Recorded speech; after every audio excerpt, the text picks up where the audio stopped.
What's up? This is Derek. Jamie Madrock. Man, this your man's Obi Trice. This is Ad-Lib. Yo, what up? This is Specs One. This is Special K. Hot Rocks, motherfucking Scrat MC. Breaking Records Radio out here. This is Breaking Records Radio. Check them out, man. Yeah, and that's funny because actually coming off of this, I was going to jump in to start asking you a few things, and Chris Jackson said it as well. Shout outs to him. He's watching live while he's filming us. But he wants to know why you stopped rapping. Yeah, one sentence, right? Segue. One right sentence. into it. If I could simplify it, because it's not simple, right? I would just say when something feels like it matters, I'll do it. And when it doesn't feel like it matters, then I won't. Yeah. You know what I mean? So we put a lot of effort and energy and love and passion and time and all sorts of sacrifice into whatever we choose to do, right? Yep. So if I come to the conclusion for whatever reasons that it's not going to matter if I do it again, then I just won't put my energy into it. You know what I mean? That's really all it is. So it's not one reason, but to segue off of what we were talking about, I could definitely say a strong reason is if you don't get my album next week, you got 300,000 others to choose from. And the next week, you'll have 300,000 more, right? We're in an era of overconsumption, right? Where it just doesn't matter to me. So now I'd rather have a movie and a film festival as opposed to, another rap album from another fucking rapper.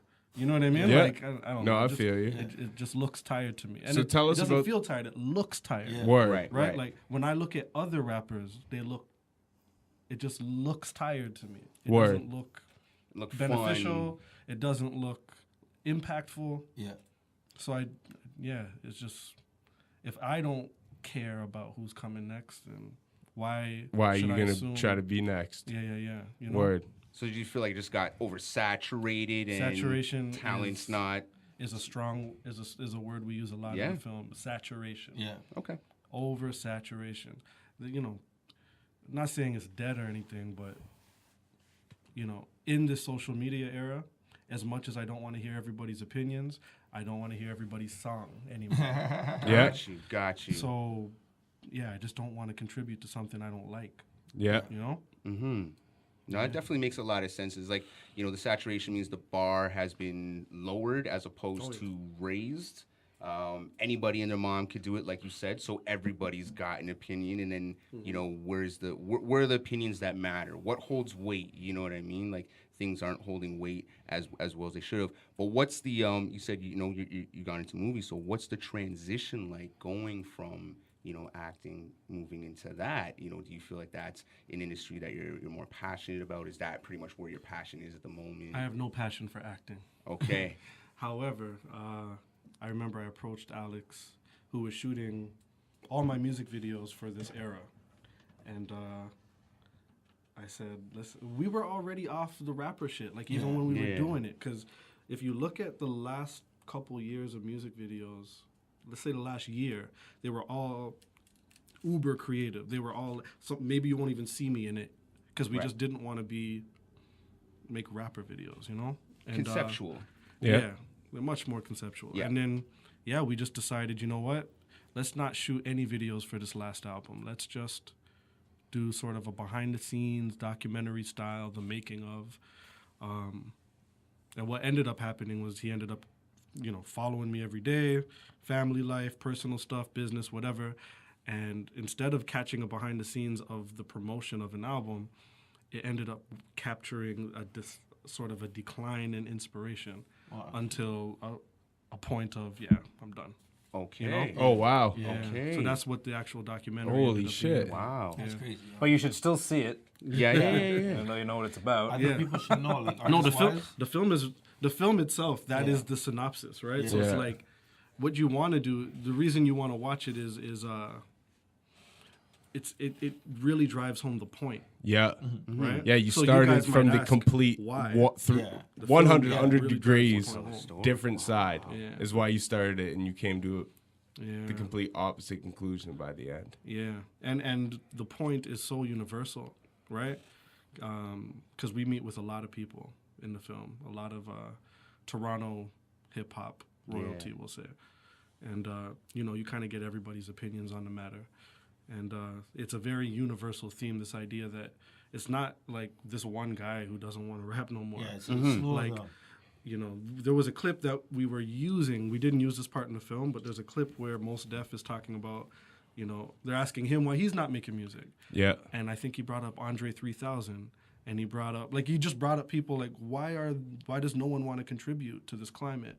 There's something wrong. Yeah. Right? So this is a very universal theme Yeah. that I think Wow. a lot of people are feeling. You know? Okay. Kind of like, you know, guys coming to the end of the road, but it's not necessarily they feel as though it's their time. It's they feel as though It's the climate. exactly the climate, the environment is just not Want to move suitable. on to other things. Right, with our right, families, right. etc. You want to make an impact. Yeah. Yeah. That's true. Everyone wants to make an impact, and that's why it's bothersome when you are an MC and you do like you do appreciate your craft. You know, when it's exactly like you said, it's oversaturated. You know what I mean? Yeah. Only the people that really fuck with you, and that's it. Like you ain't getting, you know what I mean? Like people ain't even taking the time out to check your shit. Yo, forget that. Upgrade to the celebrities. Yeah. Imagine. We don't give a That's shit another- about your that's album another a week level. later anymore. Yeah. Right, Yeah. right, Well, right. yeah. So it's not even about making it, not making it. It's Yeah. like how many people are still talking about Logic's last album, No. Yeah. right? How many people, like Nas just dropped, we're like, yeah, it was cool, Yeah. Yeah. right? Yeah. That's true. And We that's won't forget not- about it. And now we're like, oh, where's that new Nas album? Yeah. But with all Yeah. due respect, 44.4 was dope. Like that shit, Yeah, it was dope. It that was shit dope. resonated. That had some lifespan to it. Like I could still listen to it, and I'm not sick of it. You know what I mean? Yeah. But, But we're talking like about you're saying, not a global impact, but but for the an majority, impact, I agree with you in 100 general, complete. right? Yeah, it's very rare that even an artist that we appreciate growing up or loved, you know what I mean, these days drops an album that we even think is like, eh. Yeah. You know, we almost like the fan in us like Yeah. bigs it up more than it's worth. It's like, yeah, it was dope, even though we're sitting there, we're like, yeah, I know it was that. But do you think it has anything to do with where you're at per se in your life? Because let's say when you're 17, Everything's the problems that you experience. have at 17 aren't the same, you know, as you're gonna have when you're 34, when you have children, when you have mortgage, when you have bills to pay. So listening to a particular music where it's very driven towards youth, like you said, environment, you know what I mean? And for the most part, hip hop, primarily pop rap, not hip hop culture, but pop rap has always been driven towards the youth. So, you know what I mean? Is it just that, you know, are we not creating adult contemporary, you know, lane? Who was it? It was SME Alongro or ES or whatever. Like his last album was really dope for that because he Yeah. kind of created this real adult hip hop album where we're Yeah. talking about adult topics and really put together in a way where it's like, okay, you can feel that this man's trying to make music for people his age and he doesn't feel Yeah. per se a part of, you know, the current climate, you know what I mean? So that definitely makes sense. But I think a lot of it is that just a lot of guys, we're maturing, you know what I mean? We've reached a stage in our life where it's like, we don't necessarily want to wear the fashion trends that No, way, agree you know? completely. And we It's wanna why like be you more can't adults, really right? throw on Air Force Ones by Nelly right now and like be like this is hype, but you could throw on other joints from that same year though and still like have them resonate with you too, right? Right, So there's right. the timelessness to certain. I think that's what really makes these conversations of who's the legends, who's not, who's the goats, like all this stuff. It's the resonation, right? Yeah. And I think that's the problem in the climate we're in right now. Is it's exactly like we were talking about prior. Same thing DMC was sharing in his new little interview thing he was doing. Basically, when I interviewed him a year ago, he shared the exact same sentiment. We have like an hour and a half long interview, and it's like pretty much all about that. We hardly talk about Run DMC shit. Like we pretty much just talk about the current state of rap, and even like things he said in that 10-minute thing, he said in our interview, Right. And it's crazy. So, He's doing but- that, but no one's really gonna care what DMC is saying. It got a little buzz, but not big. But But people like, maybe in his age bracket, but the younger generation don't know who he is. Oh, don't for sure. care, Don't For know who sure. DMC is. but the crazy thing is, like, you go and like fast forward 8 years, right? Yeah. Who's gonna be going back listening to Gucci Gang? Maybe like a kid who was in like high school at the time and was like turning Yeah, up to a it, 12-year-old just for a or little something, nostalgic right? value. Yeah, but but even they're gonna look yeah. at it and be like, "This is whack." Yeah. You know what I mean? But like, when we look back at the older generation, that's why I think like. You know, I think that's why this dialogue exists too. Like, it's always old heads and young heads hating each other. I don't really think there needs to be hate, but there just needs to be understanding, right? Like, and it's almost like, I don't know. I don't understand where it's at right now. Everything's just so. It's falling apart, and it's been falling apart since like. It's because it's become the pop culture, but people fooled themselves. Say, "Oh, the '90s was a this and that," but Yeah, but there was a point where it's falling apart. Yeah, it did fall apart. Yeah. too. We could talk about that forever and a day. Like, though. it's not an old young thing. Like at the end of the day, I'm still bumping Astro World right now. Right. You know what I'm saying? So I think it's just Perspective thing.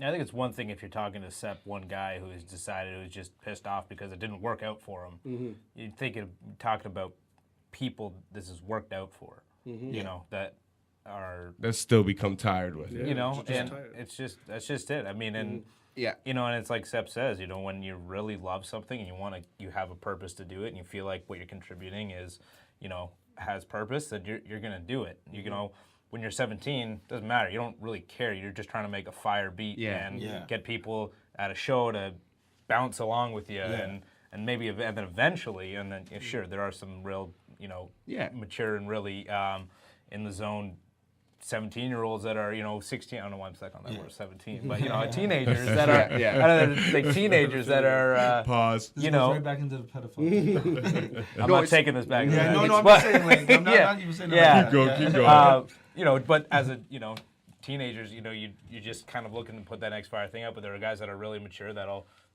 speak to an audience and kind of continue doing that because it's worked out for them, you know. For sure. I think it boils down to just I absolutely understand, you know, because by far and large, we are all somewhat involved in this industry, artists, DJs, musicians. So it's artistic integrity. And as you age and as you create these things, you realize that your time, had worth.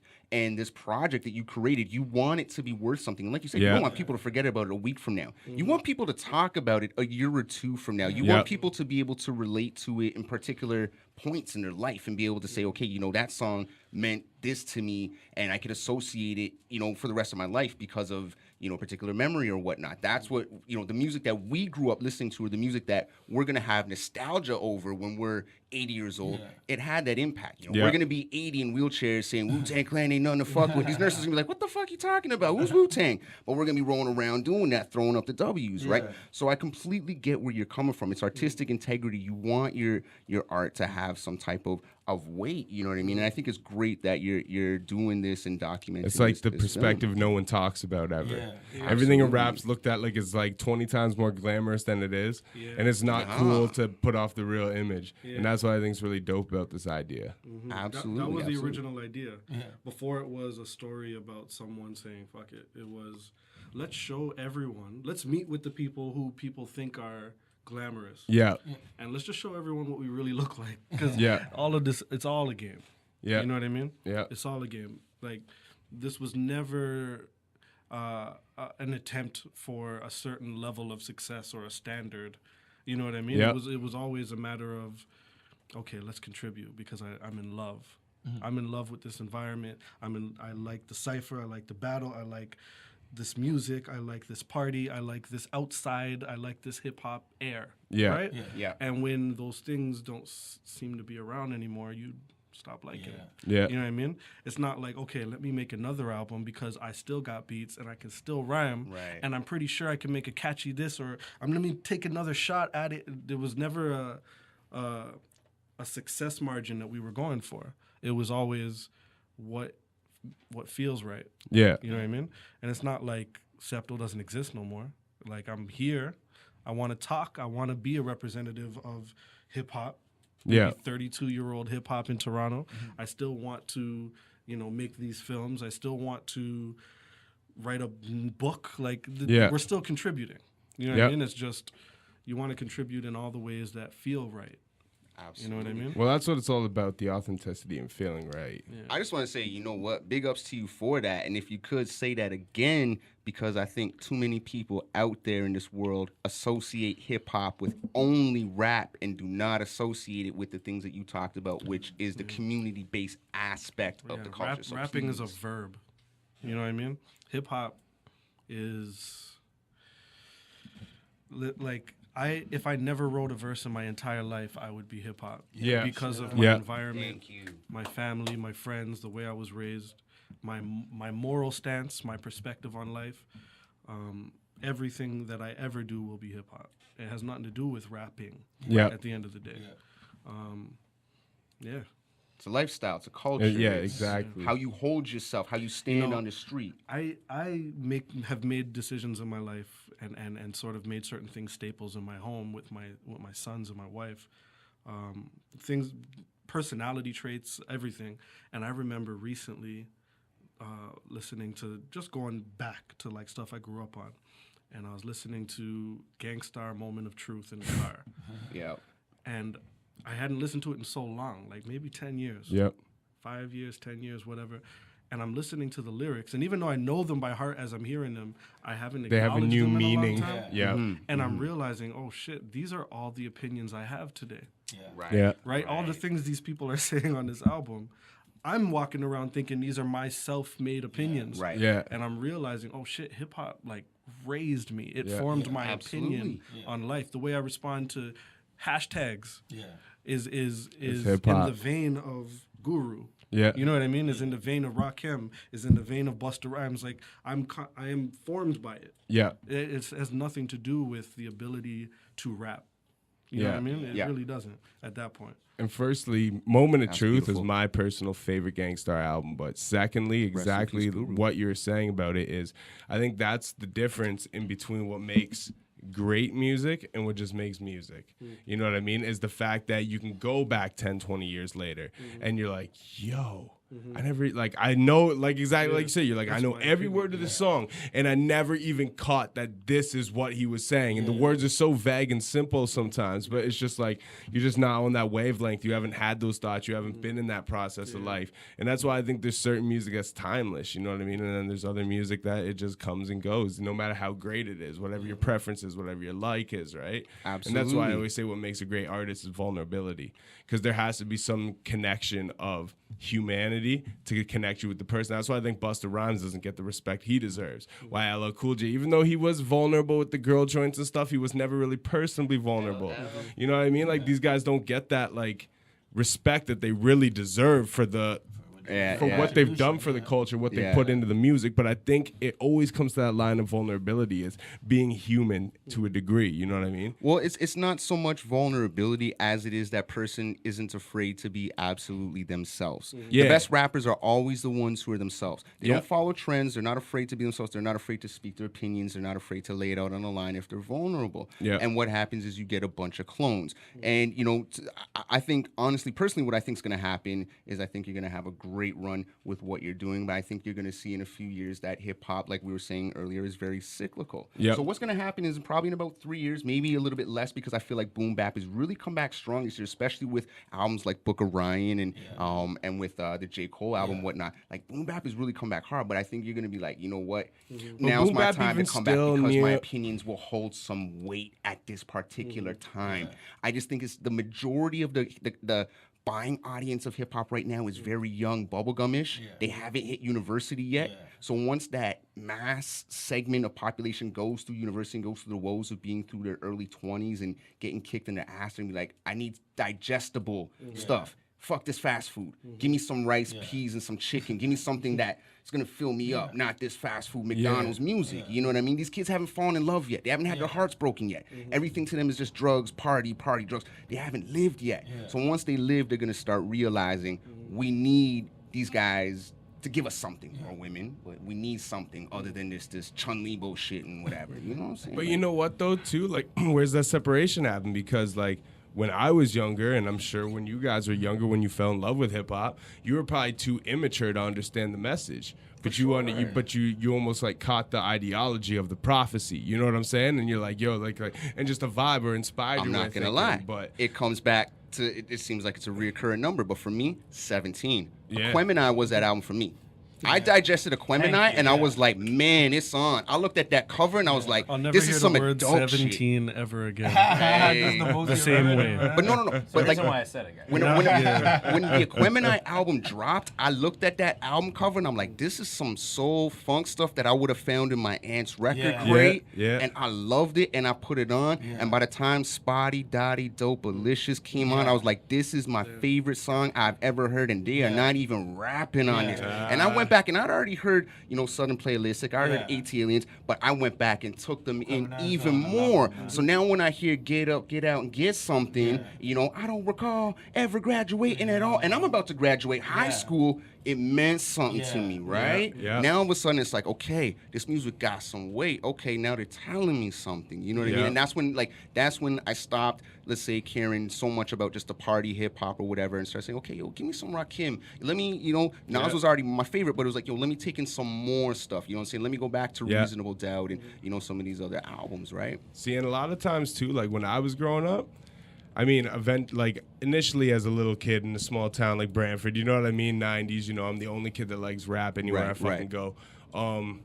You know, it took me time to really build appreciation for what I really loved about rap. But once I realized the poetry is what I really loved, like it was like the only rappers that mattered were dudes who could convey something to me. Right. You know what I mean? Like, I don't care about your beats. I don't care about none of that. It's like, you know, and whether your poetry be in like just bars, like dudes like your Big L's and your like dudes who just like, it's like, I've never heard a whack verse by you. And you rap about nothing. Yeah. And you just rap about how sick you are and you still connect with me. Like, Yeah. you know what I mean? Like, it's just like the crazy shit. And it's, but then you got dudes who really like what you were saying about Andre 3000. They really Yeah. connect. Like, they represent a point in your life and you like it at a younger point. You get older and you realize it. You know what I mean? But it's just, I think at the end of the day, what's really missing from hip hop, from all of us, is just like poetry. I think that's all it is at the end of the day. It's literally the poetry aspect, because that's what's gone to shit, and that's what I think, you know, and I think that's where the real, fuck any age gap, any of that, I think that's where the real divide happens,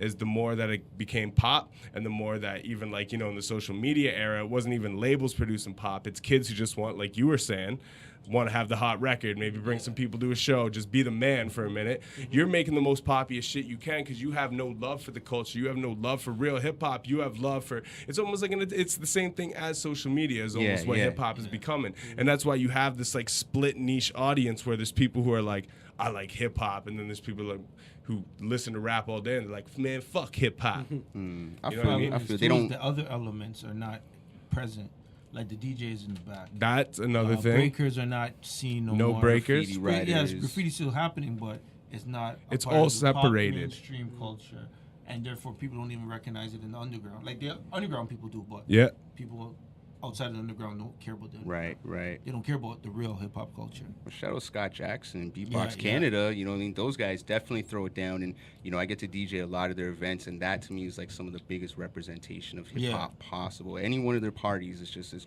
crazy. And, you know, that's an element that doesn't even get discussed enough in itself. straight Is up. the beatboxing element. And there's a lot of dope beatboxers. There's a lot of elements to hip hop. Oh, for sure.